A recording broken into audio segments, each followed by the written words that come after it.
All right, we're going to discuss blood shortages. A brief video this morning. All right, so this will be the blood market. And one of the unique things about this market is that we can tell from the fact that mostly it's by donation now, that the supply line has a unique beginning.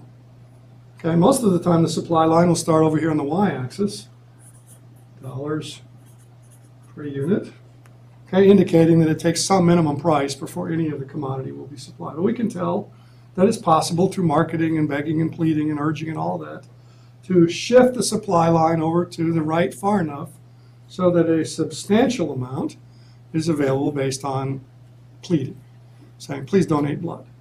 Okay, and then we put the demand in here. That would be the surgeons and those who take blood collected by blood banks and use them in various operations. Okay, so that would be your demand over here.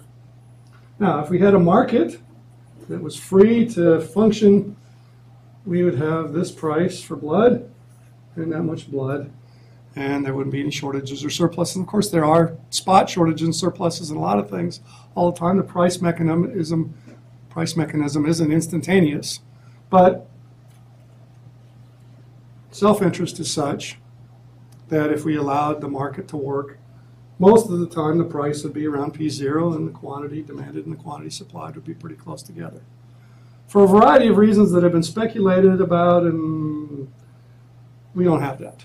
I haven't been able to find anything that says blood banks have some kind of an exclusive market and others aren't allowed to supply blood, or whatever the reason is that donation persists as the only way to do things, even though it shortages. Okay, so we'll just look at what is and not speculate as to why that is the case. Okay, so if we were to charge the blood users the same amount that we pay the blood donors, then we would have a big shortage.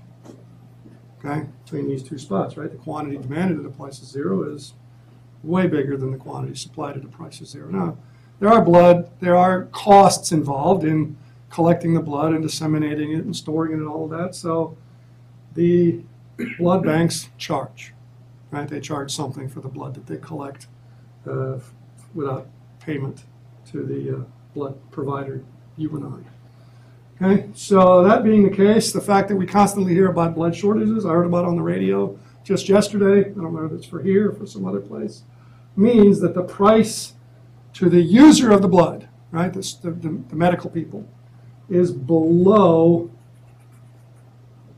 that price. Okay, so this price, let's just call it P prime. Prime is just a fancy economist word for something that types up as a single quote. Okay, P prime. The price to the user must be lower than P prime. So let's say the price to the users, the surgeons and others, is at that level. Okay? See, if they charge P prime, there wouldn't be any shortage. Okay? A high price. Since there usually is a shortage, the price they do charge must be less than that. So that would create Q1, quantity demanded. Okay, and so we would have that shortage. So there are constantly blood drives and marketing there trying to shift the supply line over so that it'll intersect right there and eliminate the shortage. Somebody speculated recently that, hey, the blood banks, if they were pure profit businesses, make a lot more money at P sub U charging this amount and paying zero than they would at a free market level, right, where they would pay approximately this and charge approximately that. I say approximately because in financial markets they have something called a bid and an ask price. Right? The supply and demand intersect at one price, but the buyers are charged a little bit more than the sellers get. The bid-ask price difference, right? Because I mean there are expenses for buying and selling, right? The storage in the case, the collecting the blood in this case. Okay, but anyway, at P sub 0, the blood banks don't make nearly as much money as they do at P sub U. Speculation, as they say in Cajun land. I have no idea. It's just an explanation that seems to fit the facts. Other explanations are possible.